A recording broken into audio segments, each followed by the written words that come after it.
In this tutorial, I'm going to show you how to delete your designs/projects here in Canva. Now, this is relatively easy to do. What we want to do is come over to the home page.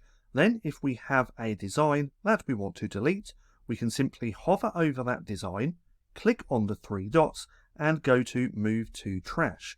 Now, if you're quick enough, you can click Undo as well, which just came up the top, and it's going to put your design back to here. Now, if you accidentally delete something and you want to recover that, that's really easy as well. So let's go ahead and delete this again. We click on the three dots, go to Move to Trash. Now, if we look down here in the left-hand corner, we have the trash folder. Now, if we click on here, it's going to bring up all of the items that you've put into your trash. Now, with your trashed items, these stay here for 30 days before completely deleting. Now, you can filter this from designs, images, and videos.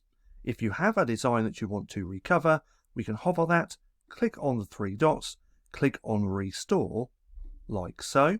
Then, if we go back to the Canva homepage, that design has been restored.